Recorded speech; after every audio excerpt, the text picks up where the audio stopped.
No. Are we good to go now? Okay.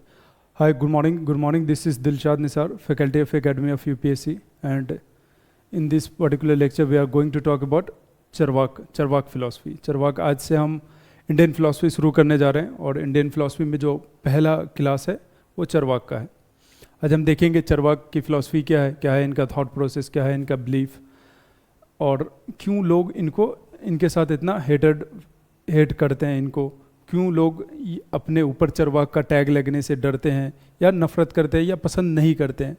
In fact अभी कुछ दिन पहले मेरे एक फ्रेंड थे, उन्होंने एक लिंक शेयर किया था मुझे, मैंने वो वीडियो देखा. एक बॉलीवुड के राइटर है जावेद अख्तर, वो चरवाक की रेफरेंस लेते हैं कि आज से 3000 साल पहले चरवाक थे, ऐसे ऐसी लाइफ जी कर गए. फिर हम जब चरवाक को पढ़ेंगे फिर हम देखेंगे कि क्या चरवाक है रेफरेंस लेने लायक या नहीं.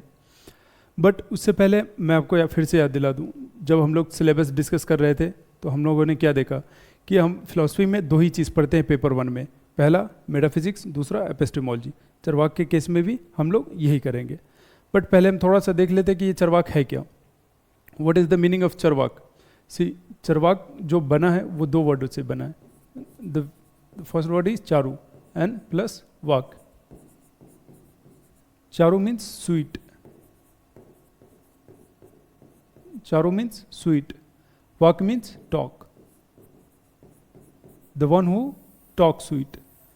चरवाक का मानना क्या है कि मीठा बोलो, झूठ बोलना पड़े बोल दो, बट ऐसी बात मत बोलो कि दूसरा आपसे नफरत करने लगे या गुस्सा हो जाए. ऐसा बोलो ही मत. वो बोलो जो दूसरे को अच्छा लगे, चाहे वो झूठ ही क्यों ना हो. पहला. चरवाक का एक मीनिंग लोग कॉमन मैन से भी निकालते हैं. कॉमन मैन है ना, जिनको फिलॉसफी से कोई लेना देना नहीं, रिलीजन से कोई लेना देना नहीं, गॉड से कोई लेना देना नहीं, वेद से कोई लेना देना नहीं. ये चरवाक क्या है. चरवाक एक प्योरली मटेरियलिस्ट फिलॉसफर है. ये लोग क्या है, एक टोटली मटेरियलिस्ट है. दुनिया में अल्टीमेट रियलिटी क्या है, इसके ऊपर दो ही वेव है. पहला वेव क्या है, मटेरियल का, कि matter is the ultimate reality. ये दुनिया किससे बनी है, मैटर से बनी है. अल्टीमेट रियलिटी क्या है, मैटर है. जो लोग ऐसा मानते हैं उनको क्या बोला जाता है, मटेरियलिस्ट. बट कुछ लोगों का मानना है कि नहीं, जो अल्टीमेट रियलिटी है ना वो इस दुनिया से बाहर है. वो क्या है, वो स्पिरिचुअल इन नेचर है. वो उसे आप चाहे डिवाइन कह लो, उसे आप चाहे गॉड कह लो, उसे चाहे आप सुप्रीम पावर कह लो. जो भी अल्टीमेट रियलिटी है ना वो इनविजिबल है. ऐसे जो मानने वाले उनको क्या बोलते हैं,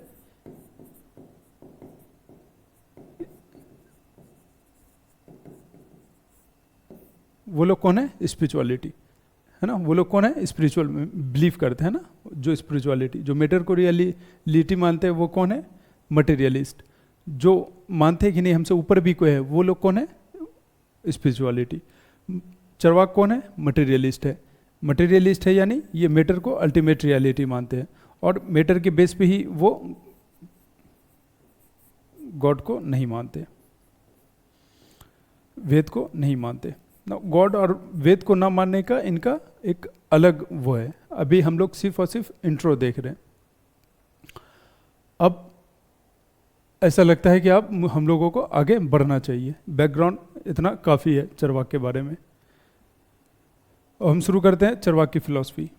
चरवाक जब भी पढ़ा जाता है तो सबसे पहले चरवाक की एपिस्टेमोलॉजी पढ़ी जाती है. क्यों, क्योंकि चरवाक की मेटाफिजिक्स क्या है ये डिसाइड करती है कि उसकी एपिस्टेमोलॉजी क्या है. यानी इसकी एपिस्टेमोलॉजी हम जैसे ही समझ गए, इनकी मेटाफिजिक्स आप समझ लो 60% मेटाफिजिक्स हम लोग वैसा ही समझ जाएंगे. तो इसीलिए हम पहले क्या शुरू करने जा रहे हैं, एपिस्टेमोलॉजी.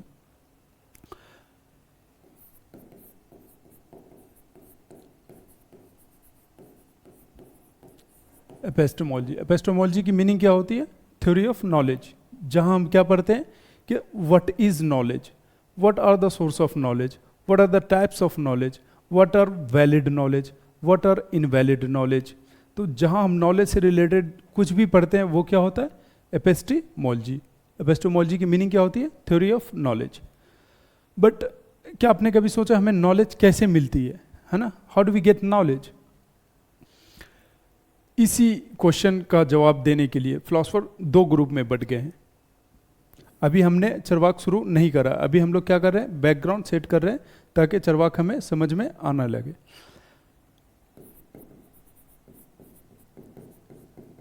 अभी हम किस चीज़ का आंसर निकाल रहे हैं, how do we get knowledge, knowledge हमें मिलता कैसे है।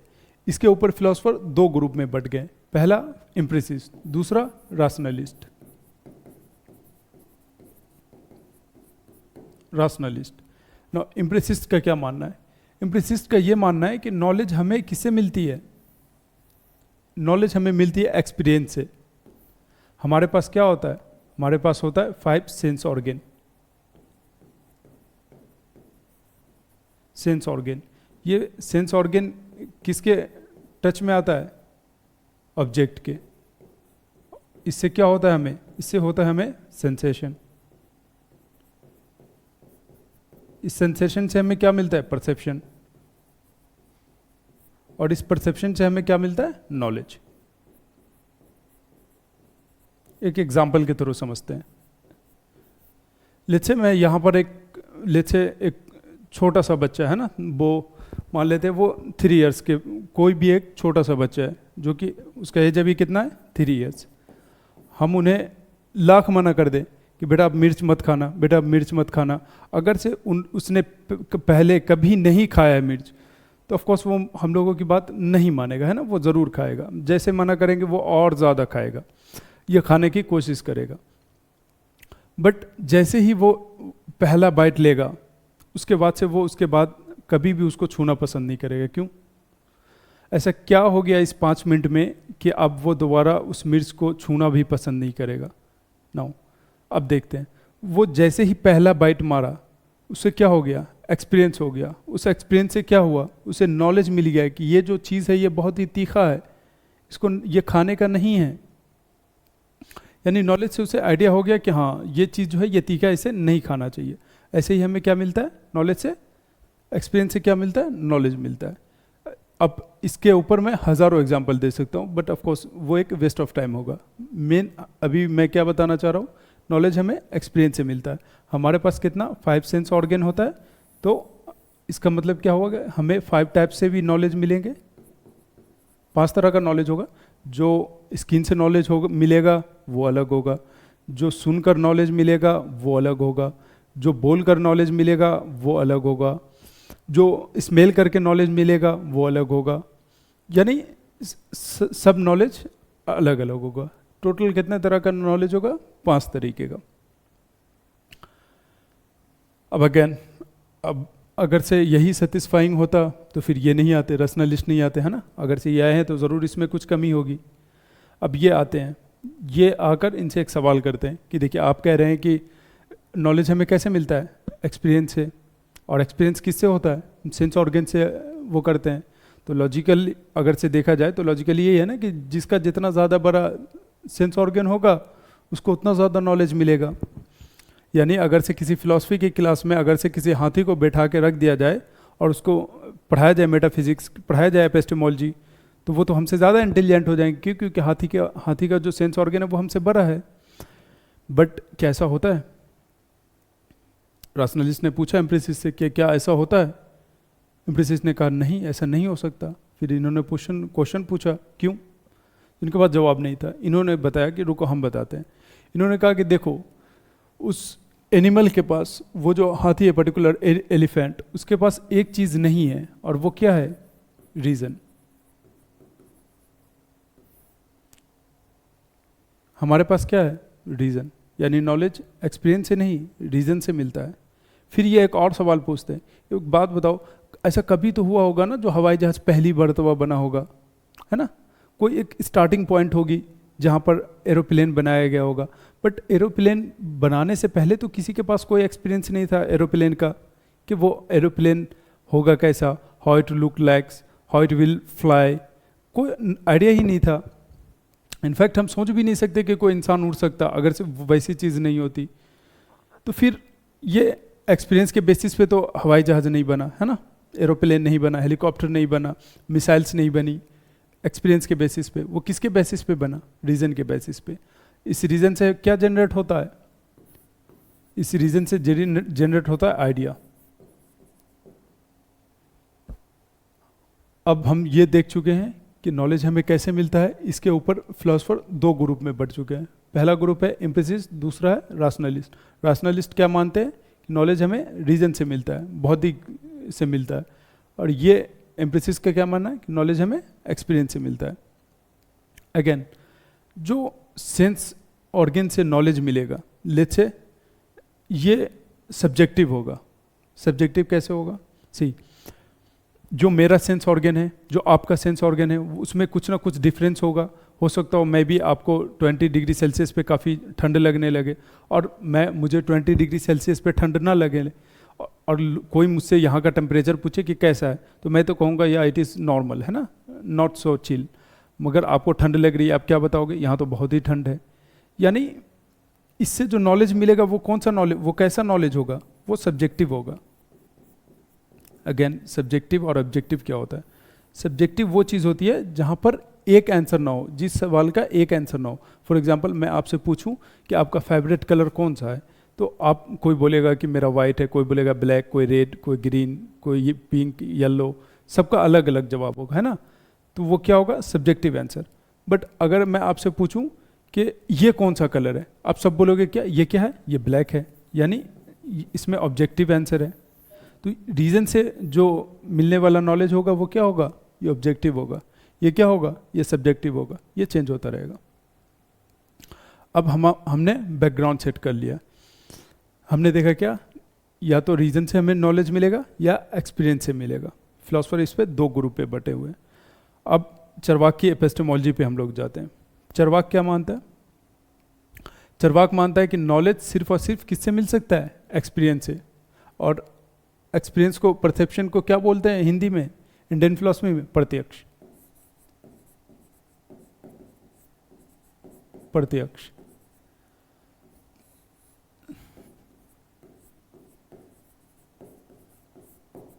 चरवाक सिर्फ और सिर्फ इसी पर मानते हैं। किस पे? प्रत्यक्ष, परसेप्शन पे। और परसेप्शन के बेस पे ही बाकी जितनी भी वैलिड सोर्स ऑफ नॉलेज होंगी वो सबको ये डिस्कार्ड करने की कोशिश करेगा, है ना। इनफैक्ट करने की तो कोशिश करेगा, क्योंकि ये मान रहा है कि नॉलेज सिर्फ और सिर्फ किससे मिल रहा है? परसेप्शन से, प्रत्यक्ष से। और इसी के बेसिस पर जितने भी other valid source of knowledge है जिससे नॉलेज हमें मिल सकता है, चरवाक उन सबको डिस्कार्ड करने की कोशिश करेंगे। बट उससे पहले हम ये देख लेते हैं कि अभी हमने क्या देखा था कि हमारे पास 5 सेंस ऑर्गन है, तो हमें 5 तरीके से नॉलेज मिलना चाहिए। बट चरवाक कहते हैं कि नहीं, हमें सिर्फ 4 सेंस ऑर्गन से ही नॉलेज मिलती है। हमें आई से मिलती है। आई से हम क्या करते हैं? विजन। बोला ओके। फिर हमें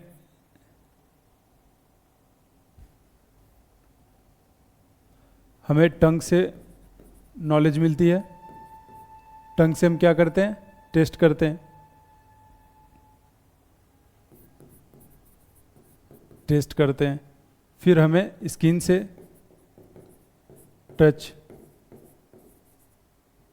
करके नॉलेज मिलती है। फिर हमें ईयर से क्या होता है? स्काई को हम क्या करते हैं? हेयर करते हैं, सुनते हैं। ये कितने हो गए? 4। Eyes, tongue, fifth one is nose. Nose से हम क्या करते हैं? स्मेल। चरवाक इसको नहीं मानते। चरवाक मानते हैं कि नहीं, हमें एयर से जो है ना कभी भी वैलिड नॉलेज मिल ही नहीं सकता। अब ये इसको क्यों डिस्कार्ड कर रहे हैं? वो खुद बोले हैं कि परसेप्शन से हमें नॉलेज, वैलिड नॉलेज मिलता है। मगर परसेप्शन तो कान से सुनकर भी होता है ना, एक्सपीरियंस तो हम इससे भी कर सकते हैं, सुनकर भी कर सकते हैं। बट ये चरवाक इससे नहीं मानते। इसको मानते कि नहीं, हमें एयर से नहीं मिलता। अब इसका रीज़न क्या है? इसका रीज़न हम तब देखेंगे जब हम इनके मेटाफिजिक्स देखेंगे। बट सी, चरवाक की जो एपिस्टेमोलॉजी है ना, ये इनके मेटाफिजिक्स से रिलेटेड है। अगेन मैं फिर से बोल रहा हूँ, इन चरवाक की मेटाफिजिक्स क्या होगी ये इसकी एपिस्टेमोलॉजी डिसाइड करती है। और अभी हम पढ़ रहे हैं क्या? इनकी एपिस्टेमोलॉजी। और हम ये देख चुके हैं एपिस्टेमोलॉजी में कि चरवाक किसको मान रहे हैं? सिर्फ और सिर्फ परसेप्शन को, प्रत्यक्ष को वैलिड सोर्स ऑफ नॉलेज मान रहे हैं। और उसी के बेसिस पे जितने भी और वैलिड सोर्स ऑफ नॉलेज है वो उनको डिस्कार्ड करने की कोशिश करेंगे, नहीं मानने की कोशिश करेंगे, क्रिटिसाइज करने की कोशिश करेंगे। अभी हम देख चुके ये, इसे याद रखना, एयर हेयर वो नहीं मानते, सुनी सुनाई बातों से नॉलेज नहीं मिलती। अब हम आते हैं इंडियन, जब आप इंडियन फिलॉसफी पढ़ेंगे तो जितने भी अदर मेजर इंडियन फिलॉसफी है उनका मानना है कि नॉलेज जो है ना हमें इन्फ्रेंस से मिलता है।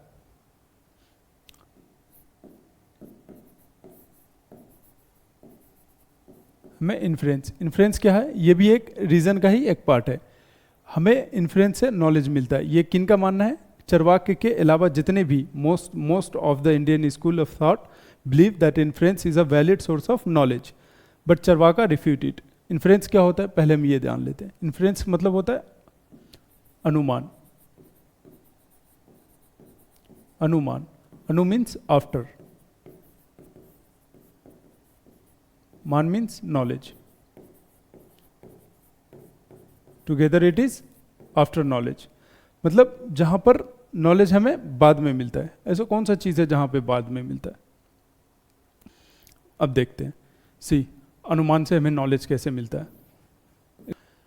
Where there is smoke there is fire, where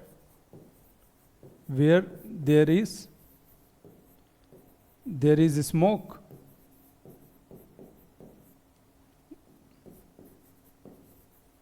there is fire. यहां पर स्मोक क्या हो गया? ये क्या हो गया? हेतु। ये क्या हो गया? साध्य। एक एग्जांपल लेते हैं। आपने किसी हिल्स पे देखा और उस हिल्स पे आपने देखा कि एक धुआं निकल रहा है ना। अभी आपने आग को नहीं देखा, अभी आपने सिर्फ और सिर्फ धुआं को देखा।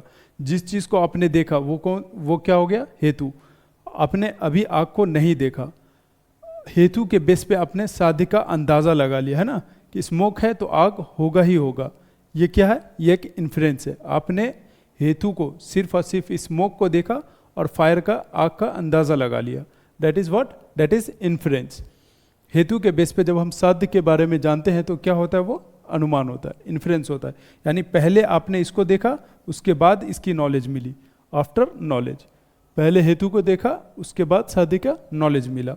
और इन दोनों के बीच में जो रिलेशन होता है, जो यूनिवर्सल रिलेशन है, उसको क्या बोला जाता है? उसको हम कहते हैं व्याप्ति।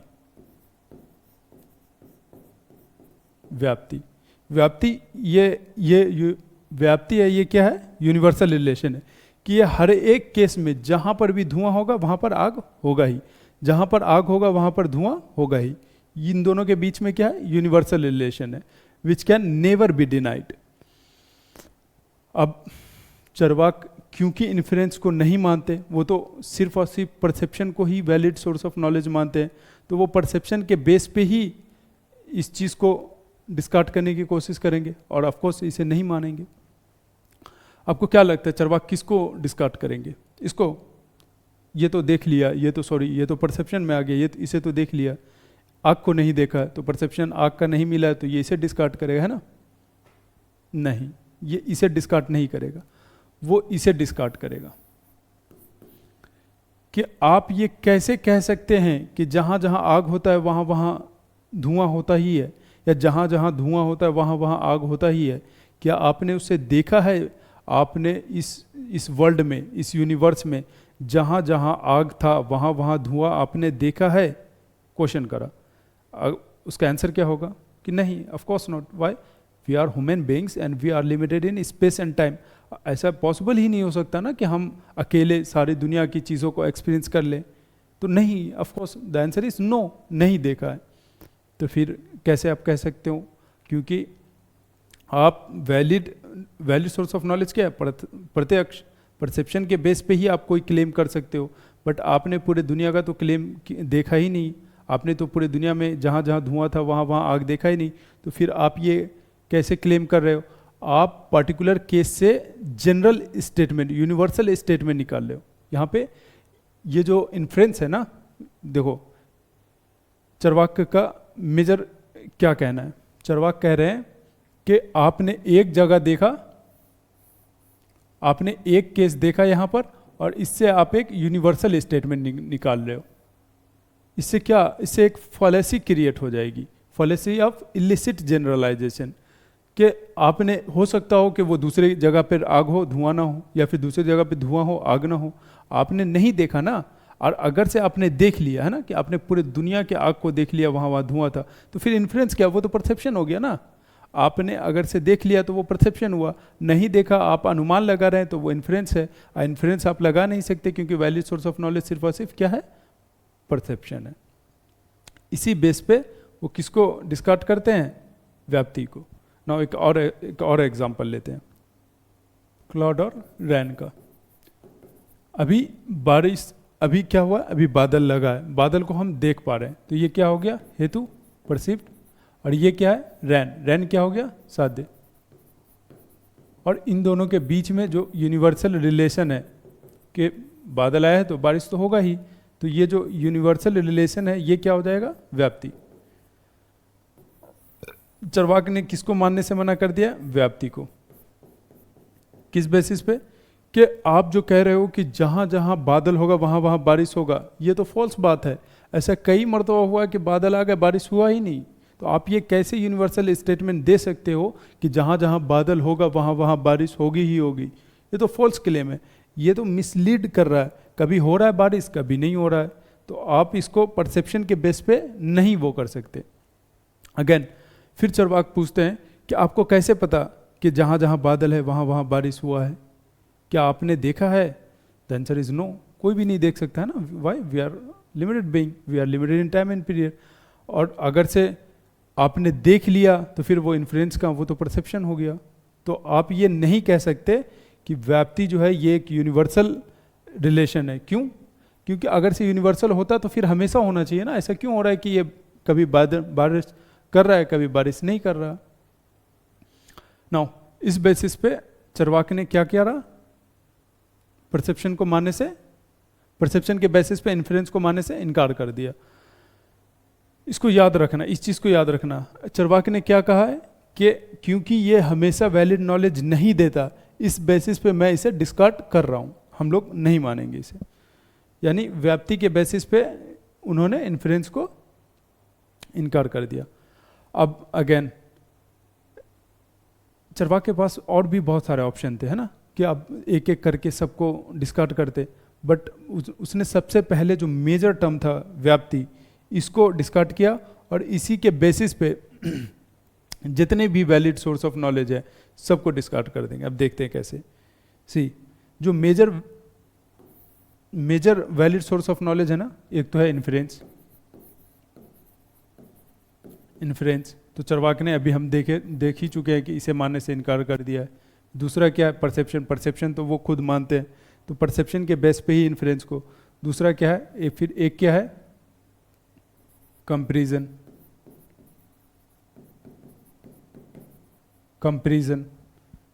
फिर इसके एक क्या है, वर्बल टेस्टिमनी। एक क्या है, शब्द प्रमाण।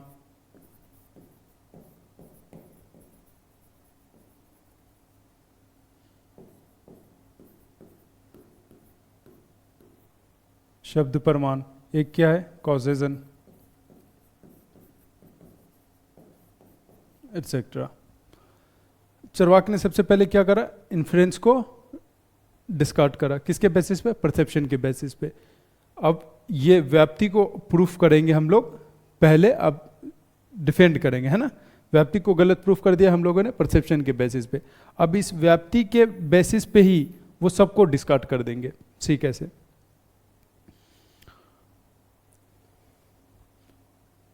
नो, व्याप्ति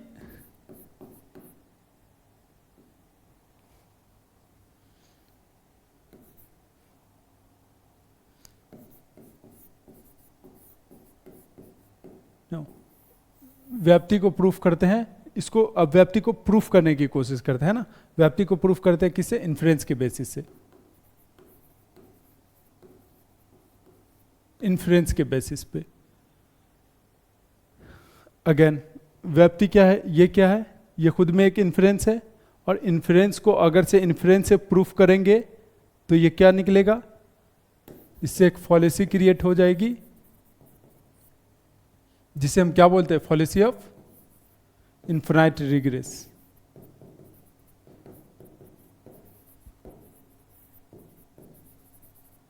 कि एक अनुमान को दूसरे अनुमान से प्रूफ कर रहे हैं ना, फिर दूसरे अनुमान को तीसरे अनुमान से प्रूफ करेंगे, तीसरे अनुमान को चौथे अनुमान से प्रूफ करेंगे, यानी ये एक इन्फिनाइट रिग्रेस, ये चैन कभी खत्म ही नहीं होगी ना। एक एग्जांपल के थ्रू समझते हैं, जब आप किसी को बोलोगे कि भाई आपको कैसे पता ये मैक्रो इवोल्यूशन हुआ है, अगेन मैं मैक्रो इवोल्यूशन बोला है ना, माइक्रो नहीं, जो इंसान के अंदर या किसी भी स्पेसिस के विद इन स्पेसिस जो चेंज आता है, of course it is real, उसका हमारे पास एविडेंस है ना, हॉर्स के पैर हो गए और भी बहुत सारे वो है, जीन म्यूटेशन है। बट मैक्रो इवोल्यूशन जहाँ पर एक स्पेसिस दूसरे स्पेसिस में कन्वर्ट हो जाता है, जब हम ये कहते हैं कि हम ह्यूमन बींग्स किससे, मंकी से या चिंपैंजी से इवॉल्व होकर बने, ये क्या है, एक क्लेम है। इसके नाउ अब इसमें क्या फॉलोसी है, इससे जब हम लोग बोलते हैं कि भाई आपको कैसे पता है ना, ये कौन सा साइंस है, तो वो क्या बोलते हैं, हमारे पास फोसिल्स है। यानी फोसिल्स बताएगा क्या कि मैक्रो इवोल्यूशन क्या हुआ है, और फिर मैक्रो इवोल्यूशन बताएगा क्या कि हमारे पास फोसिल्स है। यानी फोसिल्स ये बताएगा, ये बताएगा, इसके अलावा कुछ है हमारे पास, कुछ भी नहीं है। यानी ये क्या बन गया, एक इन्फिनाइट रिग्रेस। भाई ये समझाएगा, ये समझाएगा, ये इसको बताएगा, ये इसको बताएगा, और ये फोसिल भी we are not very sure कि वो फोसिल, उसमें भी बहुत सारे फोसिल गैप है। और इसी बेसिस पे हम लोगों को भी प्रूफ कराया जाता है कि आप भी यकीन मानो कि मैक्रो इवोल्यूशन हुआ है साइंस के नामों पर, और ये है क्या, ये एक बिलीफ सिस्टम है। सेम चीज़ यहाँ पर भी हो रहा है कि आप एक इन्फ्रेंस को दूसरे इन्फ्रेंस से प्रूफ करने की कोशिश कर रहे हैं, दूसरे इन्फ्रेंस को तीसरे इन्फ्रेंस से, इससे क्या होगा, एक फॉलेसी ऑफ इन्फिनाइट रिग्रेस क्रिएट हो जाएगा। यानी व्याप्ति को हम इन्फ्रेंस के बेसिस पे तो प्रूफ नहीं कर सकते। चरवाक ने इसे परसेप्शन के बेसिस पे रिजेक्ट करा। अब अगर से हम लोग इसे प्रूफ कर दे सही किसी भी बेसिस से, तो चरवाक का क्लेम गलत हो जाएगा। अब हम देखते हैं व्याप्ति को किसके बेसिस पे प्रूफ करके, परसेप्शन के बेसिस पे प्रूफ करके।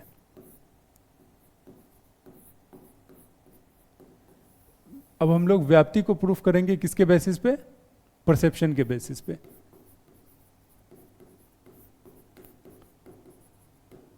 अगेन ये तो पॉसिबल हो ही नहीं सकता, व्याप्ति को कभी भी परसेप्शन के बेसिस पे, चरवाक ने परसेप्शन के बेसिस पे ही इसे डिस्कार्ड करा है। व्याप्ति का मतलब क्या है, एक यूनिवर्सल रिलेशन, यूनिवर्सल रिलेशन। अब यूनिवर्सल रिलेशन कैसे हम आप बना रहे हो, आप बना रहे हो, आप ये नहीं बना रहे हो, आप यहां से यहां नहीं जा रहे हो, आप यहां से यहां आ रहे हो, आप यहां से यहां जा रहे हो। यानी एक पर्टिकुलर केस को देख के आप जनरलाइज कर रहे हो, उसे यूनिवर्सल केस पे अप्लाई करना चाह रहे हो कि क्योंकि एक से फॉर एग्जांपल कि अगर से मैं 6 बजे खाता हूं और मुझे देख के दुनिया के सारे लोगों के बारे में ये कहना शुरू कर दिया जाए कि सारे इंसान 6 बजे खाते हैं, ऑफ कोर्स ये फॉल्स क्लेम होगा, है ना। तो और नाउ अब परसेप्शन के बेस पे हम इसे क्यों नहीं वो कर सकते, क्योंकि जब हम यूनिवर्सल वो देंगे तब हमें पूरे यूनिवर्स के चीज़ों को एक्सपीरियंस करना होगा, जो कि पॉसिबल ही नहीं है ना। और अगर से मान लो एक्सपीरियंस कर लिए तो फिर वो व्याप्ति नहीं, वो तो परसेप्शन रह गया। तो अगेन इसके बेसिस पे भी हम प्रूफ नहीं कर पाएंगे। चरवाक इसी के बेसिस पे इसको मानने से इनकार कर देते हैं। नाउ क्या व्याप्ति को हम किसी और, नाउ व्याप्ति को अब हम वर्बल टेस्टिमनी के उससे समझते हैं। वर्बल टेस्टिमनी के बेस पे, वर्बल टेस्टिमनी के बेस पे प्रूफ करने की कोशिश करते हैं। वर्बल टेस्टिमनी क्या है, जब हम किसी को बोलकर कुछ भी बताते हैं तो वो क्या होता है, एक वर्बल टेस्टिमनी होती है। तो अगेन चरवाक, हमने क्या पढ़ा था, चरवाक एयर, हेयर पे नहीं मानता, तो क्या ये सुनी सुनाई बातों पर मानेगा, नहीं मानेगा, है ना। अगेन फिर चरवाक कहते हैं क्या कि ये जो वर्बल टेस्टिमनी है ना, it is another, It is another kind of inference.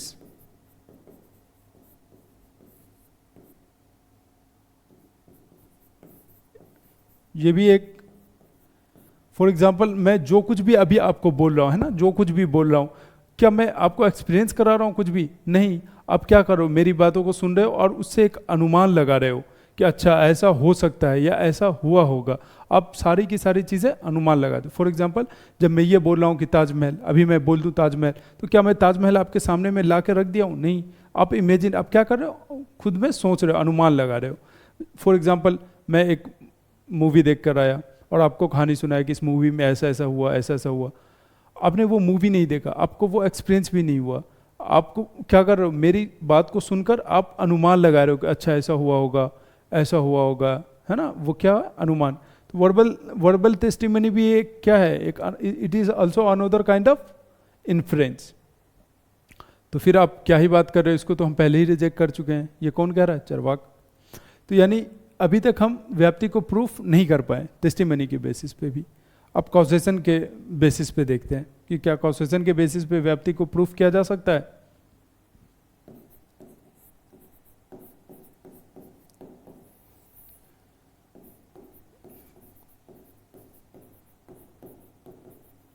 कॉसेशन के बेसिस पे व्याप्ति को प्रूफ करें। कॉसेशन क्या है, फॉर एग्जांपल क्लॉड है, रैन। क्लॉड क्या है, क्लॉड है कॉज, रैन क्या है, यह है इफेक्ट। कि कोई भी अगर से कोई भी चीज इफेक्ट है, फॉर एग्जांपल कोई भी चीज इस दुनिया में आया है तो उसका कोई ना कोई एक कॉज होगा जब भी वो आया है। कोई भी दुनिया में ऐसा चीज नहीं है जिसका कोई कॉज ना हो। हर एक इफेक्ट का कोई ना कोई कॉज होता है। अगर से ये इफेक्ट है तो इसका कोई ना कोई कॉज होगा। अगर से मैं एक इफेक्ट हूं तो मेरा क्रिएटर भी कोई ना कोई कॉज होगा, है ना। इस बेसिस पे इसको वो कर रहे हैं कि अगर से धुआं है तो फिर आग होगा ही। क्यों? क्योंकि धुआं जो है वो किसका इफेक्ट है, आग का इफेक्ट है। तो ये जैसा है, रैन क्या है, रैन एक इफेक्ट है, इसका कॉज कौन है, क्लाउड। क्लाउड प्रोड्यूस कर रहा है रैन। अगेन फिर से चरवाक कहेंगे कि ये जो आप कह रहे हो ना, ये नेसेसरी रिलेशन नहीं है। It is not a necessary, it is contingent.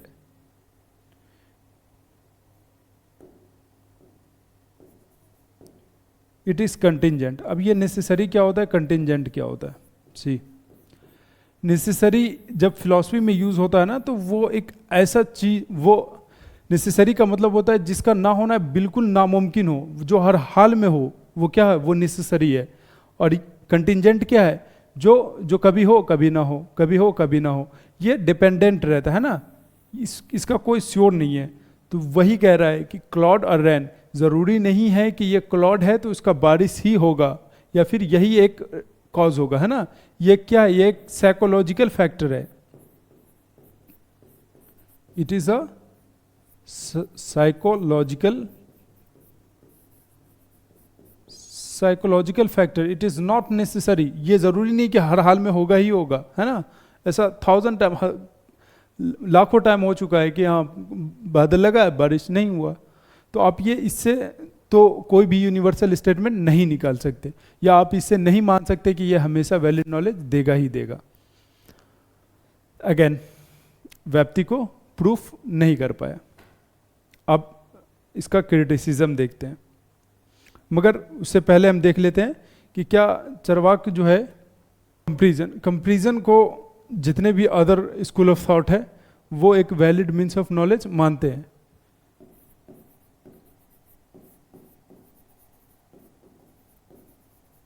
Comparison को जितने भी other Indian school of thought है वो कंपैरिजन को एक वैलिड सोर्स ऑफ नॉलेज मानते हैं, बट चरवाका नहीं मानते। पहले ये देखते हैं कि ये है क्या। ये इट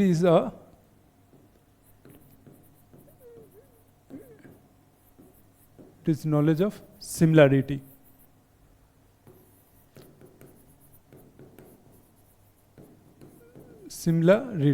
फॉर एग्जाम्पल जब मैं आज इस क्लास में आया पढ़ाने के लिए, तो क्या आप में से कोई पूछे कि भाई ये कौन ही आ गया, ये कौन ही आदमी आ गया? नहीं ना, आप समझ गए कि ये तो वही आदमी है जो कल पढ़ा कर गया था। आपने कंपेयर कर लिया है ना। एक तो ये हो गया। दूसरा ये कि लेट्स से आपने कभी भी लेट्स से हिरन को नहीं देखा है ना, और मैंने आपको हिरन की डिस्क्रिप्शन दे दी है ना, और आप गए फिर जंगल में। जब जंगल में गए और आपने हिरन को देखा और फिर मेरी बातों से कंपेयर करा कि अच्छा ये तो वही है जिसके बारे में सर ने बताया था कि वो ऐसा दिखता होगा, तो आपने क्या करा, कंपेयर करके आपको नॉलेज मिल गया है ना। बट चरवाक कहते हैं कि नहीं, ये जो नॉलेज ऑफ सिमिलैरिटी है ना, ये सिर्फ और सिर्फ किसके बेस पे हो सकता है? परसेप्शन के बेस पे ही हो सकता है। कंपैरिजन को एक other source of valid knowledge मानने की ज़रूरत ही नहीं है। हम देख के बता देंगे ना कि हाँ ये दोनों चीज़ एक है, ये दोनों चीज़ डिफरेंट है।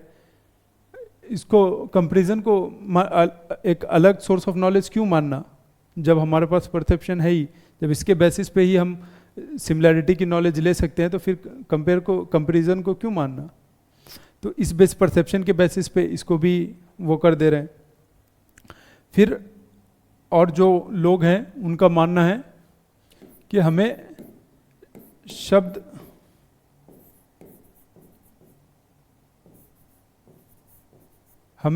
यानी testimony,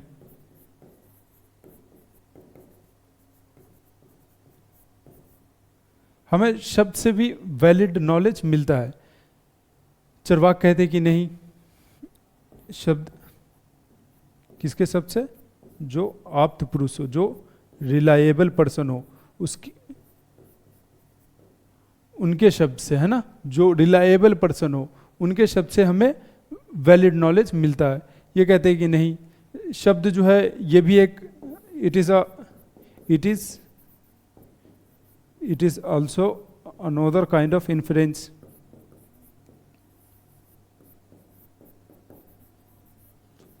another kind of inference, और इन्फ्रेंस को तो हम पहले ही डिस्कार्ड कर चुके हैं। अनदर काइंड ऑफ इन्फ्रेंस कैसे है? फॉर एग्जाम्पल, किसी ने कहा है ना, लेट्स से किसी द मैंगो इज येलो। अभी मैं मैंगो देखा नहीं हूं है ना, मैंने पढ़ा द मैंगो इज येलो है ना। अब इस बेसिस पे मैं ये अनुमान लगाऊंगा कि ये जिस आदमी ने लिखा है, लेट्स से ये मेरे फ्रेंड ने लिखा है, तो मैं ये अनुमान लगाऊंगा कि मेरे दोस्त के सामने जो आम है वो कौन है, कैसा है? वो येलो है। मेरे दोस्त के आंख के सामने है ना, परसीवर के आई के सामने एक चीज़ है जिसका नाम क्या है? मैंगो, जिसका कलर क्या है? येलो। यानी मैंने ये क्या करा? इन्फ्रेंस ही तो लगाया, तो ये तो एक इन्फ्रेंस ही हो गया ना। शब्द it is also another kind of inference. In fact हम जो कुछ भी पुराण में या गीता में, बाइबल में, कुरान में पढ़ते हैं, तो उससे हम क्या करते हैं? हम अनुमान लगाते हैं, इन्फ्रेंस लगाते हैं कि अच्छा ऐसा ऐसा हुआ होगा है ना। तो इन्फ्रेंस को तो ऑलरेडी चरवाक ने क्या करा? डिस्कार्ड कर चुका है। ये कहते हैं इसी के बेसिस पे वो इनको क्यों डिस्कार्ड कर रहे हैं? क्योंकि उनको वेद में भी नहीं मानना था। चरवाक एक हेटेरोडॉक्स फिलॉसफी है ना। चरवाक कहते हैं अपनी फिलॉसफी में, जब ये इनको क्रिटिसाइज करते हैं ना, जब वेद को क्रिटिसाइज करते हैं, तो ये कहते हैं त्रायो विदस्य कर्तराव भांड धूर्त निशाचर, कि ये जो वेद वगैरह है ना, ये जो शिवा के लाइक जो कहते हैं कि जन्नत है, वो है, हिवेन है, हेल है, ये सब भांड धूर्त निशाचर का काम है। और फिर ये जो कहते हैं कि गीता के ऊपर और भी वो बहुत सारे वेद के ऊपर वो कमेंट करते हैं कि कुछ चालाक पंडित हैं, उन्होंने लिखा। ऑफ कोर्स इसीलिए यही वो रीज़न है जिनकी वजह से इनके साथ काफ़ी अत्याचार भी हुआ है। हाँ, इनकी जितनी भी वो थी उन्हें जला दिया गया है ना। इनके साथ काफ़ी अत्याचार हुआ ऑफ कोर्स।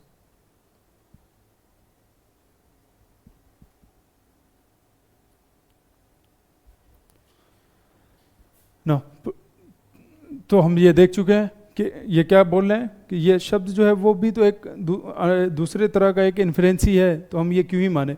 और इसी के बेस पे वो वेदा को नहीं मानते। वो कहते हैं त्रायो वेदस्य करता रहो भांड धूर्त निशाचर, कि ये जो बोल रहे हैं ना कि इस दुनिया के बाद भी कोई दुनिया है, इस दुनिया के बाद भी स्वर्ग है नरक है, ऐसा कुछ भी नहीं है ना।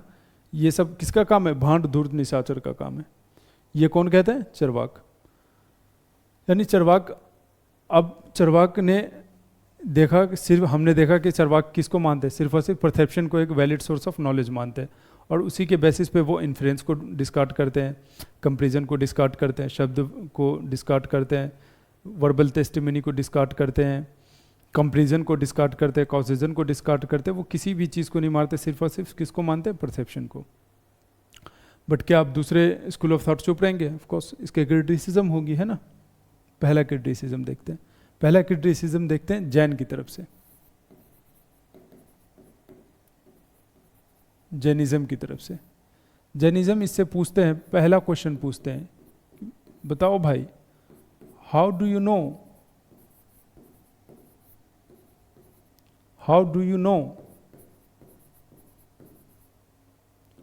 दैट परसेप्शन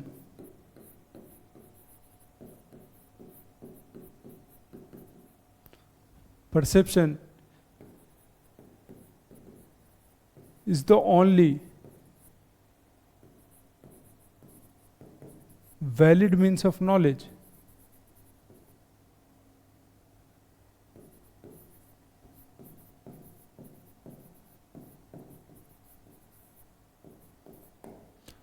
कि हमको सिर्फ इतना बता दो कि तुम्हें कैसे पता चला कि परसेप्शन जो है वो ही सिर्फ और सिर्फ वैलिड सोर्स ऑफ नॉलेज है। अब इसके जवाब में वो क्या करेगा? या तो वो इसका जवाब देगा, बोलेगा, या फिर वो क्या साइलेंट रहेगा। अगर से वो जवाब दे रहा, अगर से वो ये चुना है ना, वो जवाब देना, बोलना चुना, तो इसका क्या मतलब हुआ कि इनडायरेक्टली वो क्या कर रहा है? वो खुद भी इन्फ्रेंस ही यूज कर रहा है, क्योंकि ऐसा कोई भी परसेप्शन से ये प्रूफ नहीं हो सकता ना कि यही एक वैलिड सोर्स ऑफ नॉलेज है। आप कहीं ना कहीं माइंड में इन्फर कर रहे हो, कोई ना कोई कहीं ना कहीं से, तो आप तो खुद ही इन्फ्रेंस यूज कर रहे हो इनडायरेक्टली। तो फिर आप क्यों कह रहे हो कि इन्फ्रेंस एक वैलिड सोर्स ऑफ नॉलेज नहीं है? दूसरा क्या होगा कि वो चुप रहेगा, है ना, कि नहीं, वो कुछ बोलेगा ही नहीं।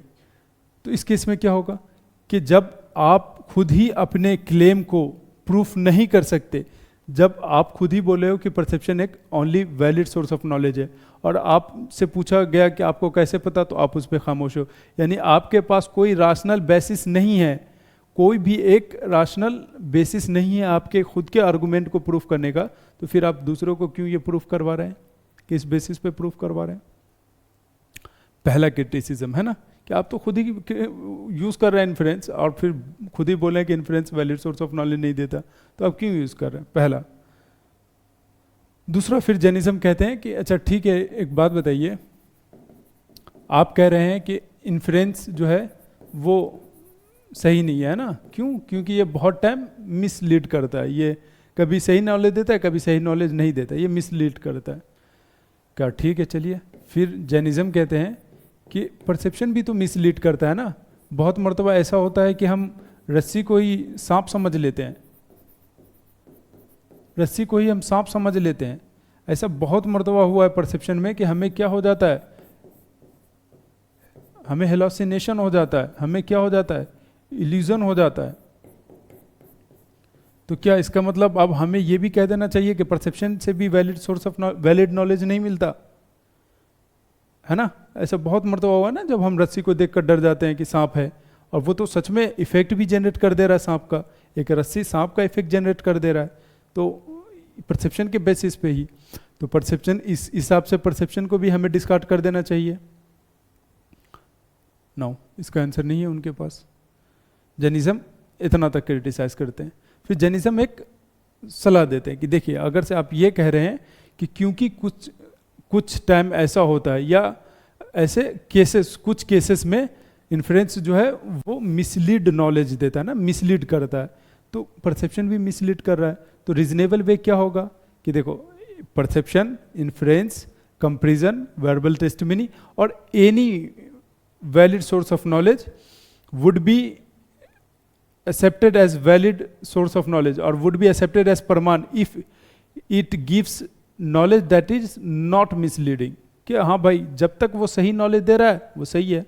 अगर से वो सही नॉलेज नहीं दे रहा, वो क्या है, वैलिड मीन्स ऑफ नॉलेज यानी प्रमाण नहीं है। अगर से आप ये कहें then of course it is acceptable, but आप तो कह रहे हैं कि परसेप्शन के अलावा कुछ है ही नहीं, तो फिर परसेप्शन की तरह आपका जो इन्फ्रेंस है, इन्फ्रेंस की तरह आपका जो परसेप्शन है वो भी प्रूफ नहीं हो पा रहा है। तो इस बेसिस पे हमें इसे भी डिस्कार्ड कर देना चाहिए, बट नो। नाउ फिर बुद्धिज्म आता है।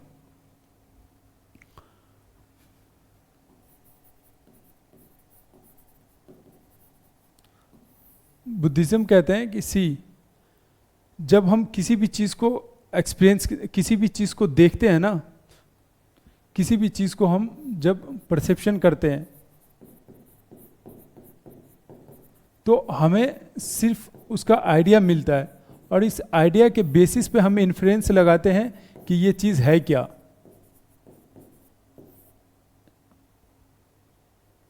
नहीं समझ में है ना? देखते हैं फॉर एग्जांपल, जब हम ये मार्कर देखते हैं तो हमें ये डायरेक्टली नहीं पता चलता कि ये मार्कर ही है। जब हम ये इस ऑब्जेक्ट को देखते हैं फिर हमारे माइंड में एक आइडिया जनरेट होती है, उस आइडिया से हम इनडायरेक्टली इन्फो करते हैं कि अच्छा ये जो चीज़ है ये लिखने के काम आती है, अच्छा इसमें एक सॉलिडिटी है, इसका कुछ डेफिनेट शेप एंड साइप है, और इस बेसिस पे हम इन्फ्रेंस लगाकर समझते हैं कि ये वो है ना। तो यानी हम भी जब हम परसेप्शन भी ले रहे होते हैं उस वक्त भी हम इन्फ्रेंस का यूज़ कर ही रहे होते हैं। इस तरह से उन्होंने क्या करा, इसे प्रूफ करा कि भाई आप जो परसेप्शन का गुण गा रहे हो तो परसेप्शन में भी तो इन्फ्लुएंस है ना, विदाउट इन्फ्लुएंस तो हो ही नहीं सकता। बुद्धिज्म पूछते हैं उनसे कि आपको कैसे पता ना, जैनिज्म ने कुछ और पूछा था, जैनिज्म ने पूछा था कि आपको कैसे पता कि सिर्फ परसेप्शन ही एक वैलिड सोर्स ऑफ नॉलेज है। ये पूछते हैं कि आपको कैसे पता कि आपके जो ओपोनेंट है वो वर्बल टेस्टिमनी को मानते हैं, इन्फ्रेंस को मानते हैं, कंपैरिजन को मानते हैं, आपको ये कैसे पता? ये बात कभी भी परसेप्शन से पता नहीं चल सकता। क्यों? क्योंकि आप तो सुनी हुई बातों पर यकीन नहीं करते। आपका ये मानना है कि सुनी हुई बातों से, कान से जो नॉलेज मिलता है वो वैलिड नहीं है पहला। तो फिर आपको कैसे पता कि मैं इन्फ्रेंस को मानता हूँ, मैं कंपैरिजन को मानता हूँ, मैं टेस्टिमनी को मानता हूँ? या तो आपने सुना होगा या कहीं पढ़ा होगा या फिर आपने इन्फर किया होगा, आपने इन्फ्रेंस अनुमान लगाया होगा कि मैं इन सब चीज़ों को मानता हूँ। यानी जिन चीज़ों को आप डिस्कार्ड कर रहे हैं आप तो उन्हें ही मान रहे हैं, तो आप तो खुद ही कंसिस्टेंट नहीं है अपने आइडियोलॉजी के साथ, अपने क्लेम के साथ। तो दूसरा कोई क्यों आपकी बात मान ले? इस बेसिस पे भी आप फॉल्स प्रूफ हो जा रहे हैं।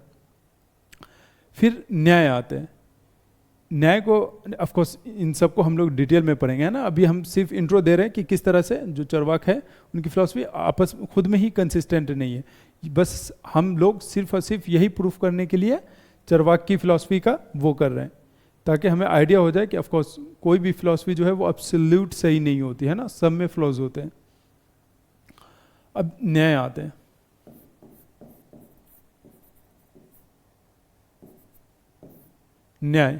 न्याय इनको बहुत तरीके से, क्योंकि न्याय जो है वो परसेप्शन में बहुत ही सॉलिड तरीके से मानता है।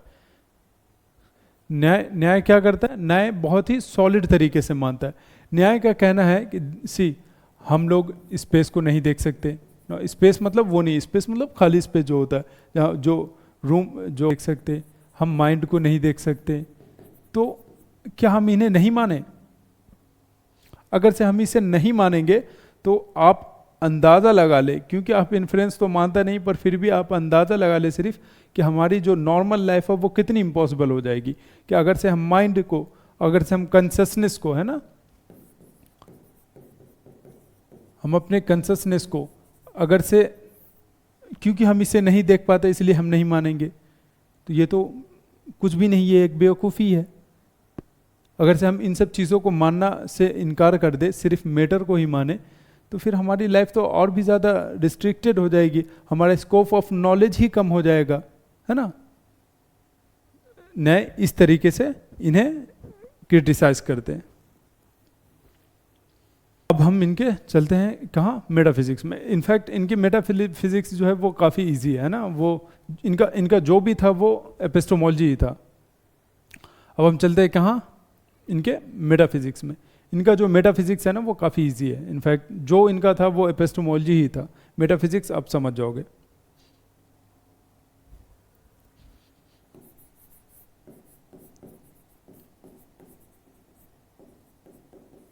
मेटाफिजिक्स। मेटाफिजिक्स क्या है? Meta means beyond, beyond, physics means physical world, the study of physical world, beyond physical world. Metaphysics क्या है? Metaphysics is the study of beyond physical world.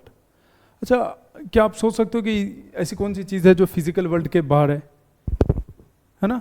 हम लोग उस दिन डिस्कस कर रहे थे, कौन कौन सी चीज़ है वो? एक तो है गॉड, एक तो है क्या? सॉल, एक तो है क्या? Liberation and etcetera. अब चरवाक के हिसाब से आपको क्या लगता है, वो गॉड में मानते हैं?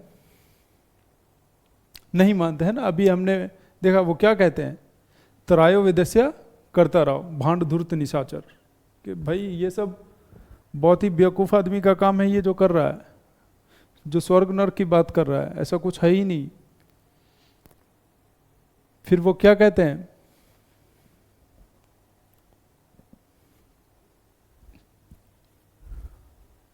फिर वो क्या कहते हैं, यवत जीवत सुखम जीवत रीनम कृत्वा घरतम पिवत भस्मी भूतस्य देहस्य पुनर्जननम कुतः, कि भाई जब तक जियो घी पियो, पैसे नहीं है उधार ले लो, है ना? मैं देख के आया हूँ, ऐसा कोई पुनर्जन्म नहीं है, रीबर्थ फिर से नहीं आओगे इस दुनिया में, मैं अभी देख के आया हूँ। तो उनका तो कोई भी मोरल रिस्पॉन्सिबिलिटी है ही नहीं उन पे, वो गॉड को नहीं मानते, है ना? उनकी एपिस्टेमोलॉजी क्या है कि हम परसेप्शन के बेस पे मानते हैं, जो जिन चीज़ों की परसेप्शन नहीं उन्हें हम नहीं मानते। क्या गॉड का कभी परसेप्शन हो सकता है? नहीं। क्या सॉल का कभी परसेप्शन हो सकता है? नहीं। तो क्या सिर्फ परसेप्शन के बेस पे डिस्कार्ड करेंगे? फिर इन पे बहुत सारा क्वेश्चन उठेगा। तो इसीलिए वो लॉजिकली देखते हैं कैसे कैसे वो डिस्कार्ड करते हैं। पहला लेते हैं हम सॉल को, कि वो सॉल पे इनका क्या वे है।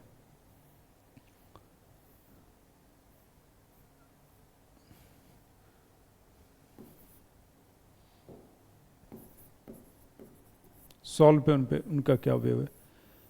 चरवाक का मानना है, चरवाक सॉल उनके हिसाब से क्या है, soul is nothing but a conscious body, but a conscious body. Soul क्या है? सॉल कुछ भी नहीं है, बट जो हमारे बॉडी में जो कॉन्शियसनेस होता है ना, लोग उसी को सॉल कहने लगे हैं।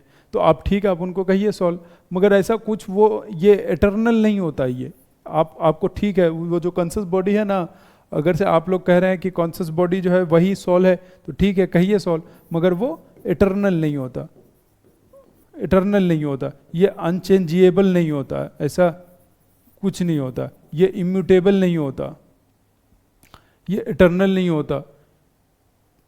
अभी हमने देखा ये क्या कह रहे हैं कि यवत जीवत सुखम जीवत रीनम कृत्वा घरतम पिवस भस्मी बुधस्य देहस्य पुनर्जननम कुता, कि एक बार मर गए तो दोबारा तो आना ही नहीं है। यानी वो इटर्नलिटी में बिलीव करेंगे? ऑफ कोर्स नहीं। ये किन में बिलीव करते हैं? ये देहात्मवाद में, कि एक बार मर गए बस खत्म। देहात्मवाद में ये बिलीव करते हैं कि हमारा जो सोल है ना, वो हमारे बॉडी के साथ फ्यूज है। अगर से जिस दिन हमारे डेथ हो गया, यानी सॉल का डेथ हो गया,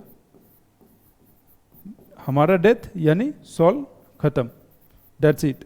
सॉल की लाइफ जो है हमारे बॉडी के लाइफ से फ्यूज है।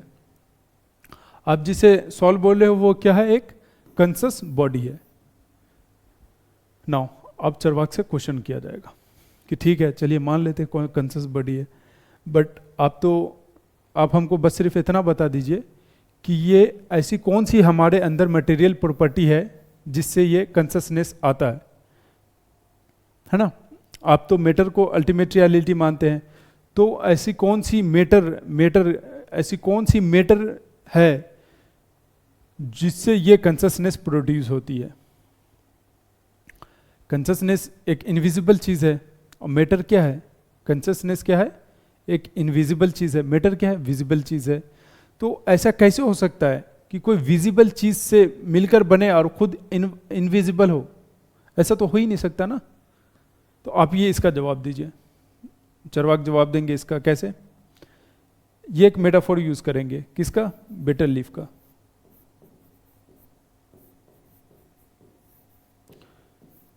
कहते हैं कि कभी पान खाए हो आप, उसमें क्या होता है, सुपारी होता है दूसरे कलर का, जो पान होता है वो कैसा होता है, वो ग्रीन कलर का। पर जब दोनों को चबा कर खाते हैं तो वो क्या, उससे क्या रिजल्ट मिलता है, रेडिश कलर। जबकि उसमें कोई रेडिश कलर होता ही नहीं है। उसमें जो वाइट वाइट चूना होता है वो वाइट कलर का होता है, जो सुपारी होता है वो दूसरे कलर का होता है, जो पान का पत्ता होता है वो कैसा होता है, वो ग्रीन कलर का, मगर उसका रिजल्ट कैसा होता है, reddish.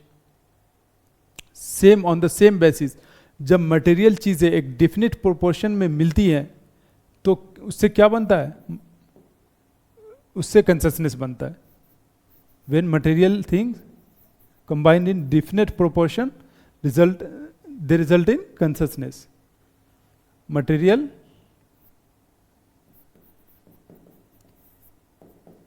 things in definite proportion.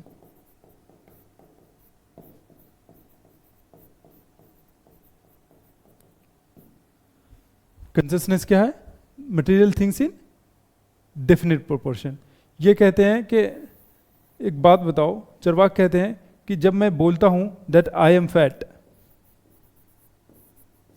Fat, तो इसमें मेरा सॉल कहाँ है, इसमें तो मेरा बॉडी है ना कि हाँ ठीक है मैं मोटा हूं, इसमें सॉल को आप क्यों ला रहे हो, ये तो मेरा कंसियसनेस है ना जिससे मैं फील करता हूं। तो आप ये कैसे कह रहे हो कि आई एम फैट, मतलब मेरी आत्मा जो मोटी है, इसका मतलब ये निकाल लूँ मैं कि मेरी आत्मा मोटी है, मेरा बॉडी नहीं, शरीर नहीं, आत्मा मोटी है।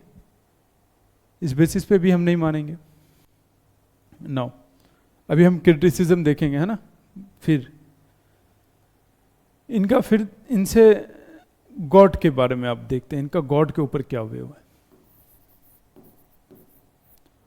गॉड के ऊपर इनका क्या व्यू है, वो नहीं देख सकते। इनकी जो एपिस्टेमोलॉजी है वो कैसी एपिस्टेमोलॉजी है, एम्पिरिकल एपिस्टेमोलॉजी है। इनकी जो एपिस्टेमोलॉजी है वो कैसी एपिस्टेमोलॉजी है, एम्पिरिकल एपिस्टेमोलॉजी। एम्पिरिकल मतलब इस दुनिया में जो हम एक्सपीरियंस कर सकते हैं, जो हम देख सकते हैं, उसे क्या बोलते हैं, एम्पिरिकल वर्ल्ड। इस दुनिया में जो भी चीज़ है, हम पेड़ पौधे, जितने भी इंसान है, जो भी चीज़ फिजिकल है वो क्या आता है, एम्पिरिकल वर्ल्ड में आती है। इनकी एपिस्टेमोलॉजी कैसी है, एम्पिरिकल एपिस्टेमोलॉजी, यानी जिस चीज़ को हम देख सकते हैं उसी को मानेंगे, जिस चीज़ को नहीं देख सकते नहीं मानेंगे। जिनका एक्सपीरियंस होगा, जिनका क्या होगा हमारे पास, वेरीफाई जिनको किया जा सकता हो,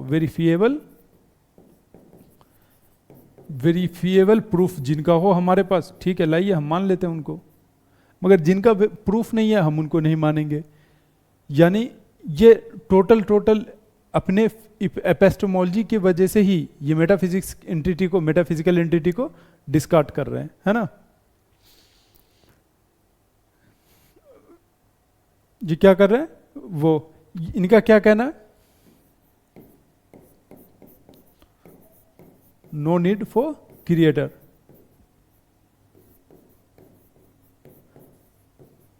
नो नीड ऑफ क्रिएटर। ये कहते हैं कि ये जो दुनिया है ना, ये जो दुनिया है ये खुद नेचर के लॉ पे खुद ब खुद गवर्न हो रही है, इसको कोई बनाने वाला नहीं है, इसको कोई बनाने वाला चाहिए भी नहीं। ये मटेरियल वर्ल्ड है, ये खुद से मैटर से बना है और खुद से बना है। ऐसा कोई इस दुनिया का खुदा नहीं है, इस दुनिया में कोई भगवान नहीं है बनाने वाला, है ना। एम्पिरिकल एपिस्टेमोलॉजी है, इस बेसिस पे ये मांगते हैं क्या, वेरीफिएबल प्रूफ कि भाई दो, अगर से गॉड का है तो दो, नहीं है तो नहीं बोलो।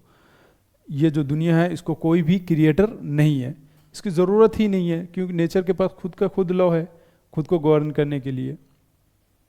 ये क्या है, ये तो क्रिटिक है ना, critic of religious text, critic of religious text.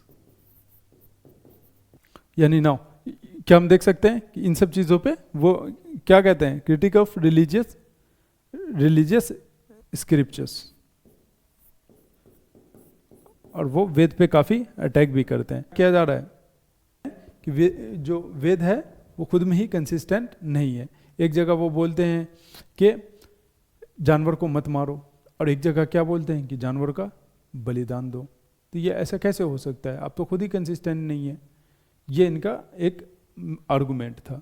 एक आर्गुमेंट इनका क्या है कि भाई फोकस करो किस पे? सेंसरी एक्सपीरियंस पे।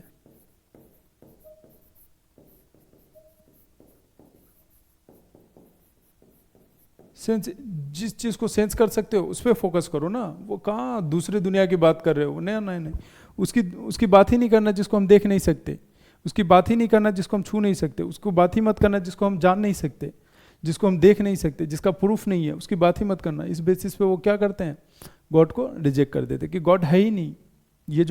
ये जो कोई भी आपको बता रहा है कि गॉड है, वो लोग कौन है? भांड है, धूर्त है, निशाचर है, ऐसी बात करते हैं। नाउ अब क्या लिबरेशन होगा इनके? सी, पहली बात, लिबरेशन कब होता है? हमें लिबरेशन कब मिलता है? जब हम बॉन्डेज में जाते हैं। हम बॉन्डेज में कब जाते हैं? जब हमारे पास सॉल होता हो। ये सॉल में मानते हैं? सॉल में मानते भी हैं, तो ये क्या मानते हैं कि हमारे बॉडी के साथ साथ वो खत्म हो जाता है। तो जब सॉल में, वो परमानेंट सॉल में मानते ही नहीं है, तो बॉन्डेज किसका होगा? जब सॉल ही परमानेंट नहीं है तो बॉन्डेज किसका होगा? जब बॉन्डेज नहीं है तो लिबरेशन किसका होगा? उनके हिसाब से, चरवाक के हिसाब से, कंप्लीट लिबरेशन का मतलब होता है डेथ, कि आप मर जाओगे तभी सारी सफरिंग से, दुख से, दर्द से, पीड़ा से, कष्ट से आपको छुटकारा मिलेगा। मगर मरना कौन चाहता है? इसका मतलब लिबरेशन तो कोई चाहता ही नहीं है ना? ये तो मानते हो ना कि एक मरतबा मर गए तो बस खत्म सारा चीज़, मगर कौन मरना चाहता है? कोई नहीं। चरवाक का ये कहना। नाउ हमने क्या देखेंगे? क्रिटिसिज्म देखेंगे, है ना, कि ये जो रिजेक्शन ऑफ ट्रांसेंडेंटल एंटिटीज है, वो जितने भी ट्रांसेंडेंटल एंटिटीज थी उन सबको उन्होंने क्या कर दिया? रिजेक्ट कर दिया, है ना। तो अब थोड़ा सा क्रिटिसिज्म देखते हैं। पहला क्रिटिसिज्म कि आप कह रहे हैं कि गॉड नहीं है, आप कह रहे हैं कि सॉल नहीं है। तो एक बात बताइए, how do you know that there is no God? How do you know that there is no soul? जब आपने किसी भी चीज का परसेप्शन नहीं ले पाया तो आपने उनके नॉन एग्जिस्टेंट का क्या कर लिया? इन्फ्रेंस लगा लिया, कि क्योंकि आप गॉड को नहीं देख पाए इसलिए आपने इन्फ्रेंस लगा लिया कि गॉड नहीं है। बट इन्फ्रेंस को तो आपने खुद ही रिजेक्ट कर दिया। आप तो खुद ही कहते हैं ना कि इन्फ्रेंस एक वैलिड सोर्स ऑफ नॉलेज नहीं है, तो फिर ये आपने क्यों इन्फर कर लिया? दूसरा चीज़, आप कह रहे हैं कि कोई सॉल नहीं होता, तो फिर एक बात बताइए, जब मैं ये कहता हूं डेट आई एम हैप्पी, तो ये हैप्पी कौन है? ये मेरा बॉडी है या ये मेरा सॉल है? ये खुश कौन है? ये खुश मेरा सॉल है या ये खुश मेरा बॉडी है? ऑफ कोर्स मेरा बॉडी है ना, मेरा सॉल है ना। नाउ जब मैं ये कहता हूं कि आई नो, तो ये आई कौन है? ये आई मेरा बॉडी है या मेरा ईगो है? ये नो, ये आई नो क्या है? आई क्या है? ये मेरा ईगो है, जो कि मेरा बॉडी नहीं है, मेरे बॉडी से बियॉन्ड कोई चीज है। तो फिर आप ये कैसे कह सकते हो कि कोई सॉल है ही नहीं? सॉल है ना, तो फिर आप कैसे कह रहे हो कि नहीं सॉल नहीं है, गॉड नहीं है? क्योंकि आपने गॉड को नहीं देखा इसलिए आप बोल रहे हो कि गॉड नहीं है। आपने कंसियसनेस को भी नहीं देखा बट आप कंसियसनेस को मान रहे हो। इस बेसिस पे फिर हम लोग क्या, चरवाक की एपिस्टेमोलॉजी क्या थी कि हम जिस चीज़ों का परसेप्शन मिलेगा उसी को सिर्फ और सिर्फ मानेंगे, इसके अलावा हम किसी भी चीज़ को नहीं मानेंगे, पहला। दूसरा आर्गुमेंट क्या था कि इसके अलावा कोई भी वैलिड सोर्स ऑफ नॉलेज नहीं है, इन्फ्रेंस भी नहीं है। मगर जब उनको ये करना हो, इनको डिस्कार्ड करना हुआ, तो वो क्या करें? इन्फ्रेंस का यूज़ करें। जब उनको ये खुद का जो क्लेम प्रूफ करना हो तब उन्होंने क्या करा? इन्फ्रेंस का यूज़ करा। यानी वो इन्फ्रेंस को यूज़ कर रहे हैं मगर मान नहीं रहे हैं। यानी चरवाक जो है वो खुद के साथ क्या है? कंसिस्टेंट नहीं है ना। अब हम देखते हैं इनकी थोड़ी सी एथिक्स, है ना। इनकी एथिक्स देख लेते हैं, वरना जावेद अख्तर साहब बुरा मान जाएंगे। तो देख लेते हैं इनकी एथिक्स। जावेद अख्तर इनको कोट कर रहे थे और ये कह रहे थे कि आज से 3000 साल पहले हमारे इंडियन फिलॉसफी में एक ऐसे थे, चरवाक थे, जो नहीं मानते थे किसी रिलीजन को, ऐसी बात करते थे जो अब करना चाहिए लोगों को। अभी के लोग बेवकूफ़ हैं, देखो 3000 साल पहले कितने इंटेलिजेंट थे। थोड़ा सा इसलिए इनका एथिक्स हम देख रहे हैं सिर्फ इस वजह से। सी जो चरवाक है ना, उनकी जो एथिक्स है, ये लोग प्योर हेडोनिस्टिक है। अगेन ये हेडोनिस्टिक भी दो तरीके का होता है, एक वो हेडोनिस्टिक कौन है, जो ये मानता हो कि प्लेजर जो है ना, human being are pleasure seeking being, कि इंसान को हमेशा प्लेजर, वो काम करना चाहिए जो आपको प्लेजर दो, जो आपको प्लेजर दे, है ना, जो आपको सुख दे। ऐसा अगर से कोई काम कर रहे हो उसमें प्लेजर नहीं है, मजा नहीं आ रहा, तो फिर वो काम ही मत करो। ये इस तरह की सोच रखने वाले कौन है, हेडोनिस्टिक। अगेन ये दो तरीके का होता है, एक जो मेंटल प्लेजर को सुपीरियर मानता है, एक बॉडली प्लेजर को। चरवाक कौन है, बॉडली प्लेजर वाले हैं। नाउ क्या हेडोनिस्टिक होना बुरी बात है? सी ऑफ कोर्स बुरी बात है ना। नाउ क्या हेडोनिस्टिक होना बुरी बात है? ऑफ कोर्स बुरी बात है, मगर चरवाक के जैसा हेडोनिस्टिक होना ये बहुत बुरी बात है। चरवाक क्या कहते हैं, यवत जीवत सुखम जीवत रीनम कृत्वा घृतम पीवत भस्मी बुधस्य अध्यस्य पुनर्जननम कुता, कि जब तक जियो मतलब पियो, है ना, पैसे नहीं है उधार ले लो, और वो चुकाने की बात नहीं करते। ये कभी भी जो है ना, चरवाक कभी भी मोरल रिस्पॉन्सिबिलिटी की बात ही नहीं करते। वो सिर्फ और सिर्फ उनका फोकस क्या होता है, टोटली प्लेजर के ऊपर। तो अगर से हर कोई प्लेजर ही सीख करेगा तो इस दुनिया का क्या होगा, मोरालिटी का क्या होगा? अगर से हर कोई पैसे लेके उधार भागना शुरू कर दिया तो लोगों के ट्रस्ट इश्यूज क्या होंगे, मतलब एक क्योस आ जाएगा पूरी दुनिया में, है ना। तो इस तरह की चीज़ों को कभी भी इनकरेज नहीं करना चाहिए, है ना। और जो कर रहे हैं ऑफ कोर्स वो उतने नॉलेजेबल नहीं होंगे, उनको रिजल्ट पता नहीं होगा। कौन सी आइडियोलॉजी कितनी अच्छी है इसको जानने का सबसे अच्छा तरीका ये है ना कि उसका रिजल्ट क्या है। अगर से चरवाक को जो भी सर थे वो जो प्रमोट कर रहे थे, उन्हें बता दिया जाए कि चरवाक, अगर से हर कोई चरवाक बन जाए तो इस दुनिया में 1 से 2 साल में क्योस आना शुरू हो जाएगा, है ना। नहीं बनना चाहिए चरवाक, ये अच्छी चीज़ नहीं है ना। अब थोड़ा सा इसका PYQ देख लेते हैं ना।